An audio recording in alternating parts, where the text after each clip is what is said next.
Print email Facebook Twitter more 5-year-old boy stabbed to death in Carlingford mourned by community. So far today police in Australia would have dealt with on average 293 domestic violence matters. Learn more about these numbers. Sherritt is a quiet cul-de-sac typical of northwest suburban Sydney. Simple brick homes with small backyards for the kids to run around in are surrounded by apartment complexes slowly springing up in the distance. Nothing much happens here, and that's the way the people of Carlingford, about 25 kilometers from the centre of Sydney, like it.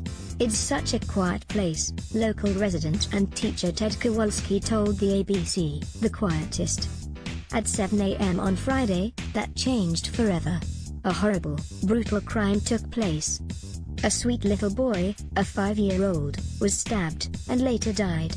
His 36-year-old father is accused of his murder. Oh my god, shock was summed up by a Carlingford resident driving past the crime scene on Friday. Pulling over and approaching the ABC to find out what happened, the woman, a local mother, gasped when told the news. Oh my god, she said, touching her heart.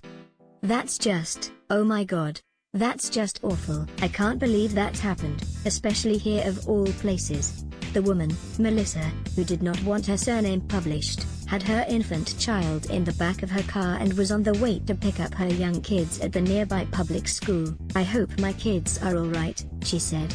She later told the ABC the children at the school had been informed by the deputy principal about the incident. The kids were doing okay. The man accused neighbors told the ABC the 36-year-old father, who was charged with murder late on Friday, was a mechanic but had not worked for a month. He had been unwell and spent some time in hospital. The phrase financial hardship was also mentioned.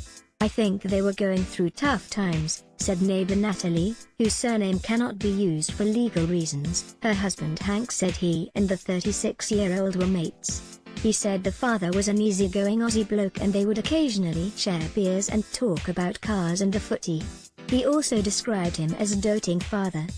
It's shocking, he said. He cared for that boy and held him and nursed him. I can't imagine, he said, trailing off. However, in the past month both Hank and Natalie said the man, who had lived in the house for 6 months, had withdrawn and would only wave hello. In the past month he didn't say anything, Ms. Lewin said. You'd try to talk to him but he wasn't talking. Later in the day Hank and Natalie brought their own children back home, children who had played with the 5-year-old. They were forced to navigate through the police tape which had engulfed their own home, the one adjacent to Friday's crime scene. Holding their hands, they led them back into their home. I don't know what I'm going to tell my kids, Natalie said earlier in the day. It is a conversation no parent ever wants to have. The grandmother neighbors said the boy's grandmother would often look after her grandson.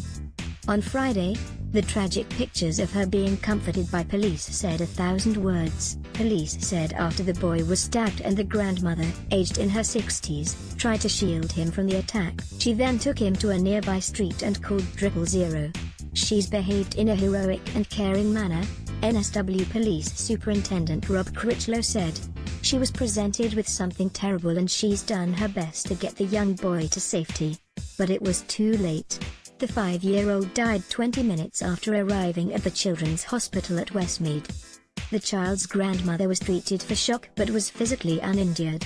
The boy's mother was not in the house at the time. Court appearance. The 36-year-old father appeared at Parramatta local court via video link from the Amber Laurel Correctional Centre at Emu Plains on Saturday morning. Wearing a green t-shirt, he asked, "Where am I?"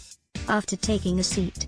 He did not respond when Magistrate Michael Price asked whether he understood that his lawyer had not applied for bail and that it had been formally refused. He continued to stare at the camera after being told he could leave the video link room and asked, "Do you want me to go?" When approached by correctional staff, the case will return to the Parramatta local court on July 30th. Print email Facebook Twitter more.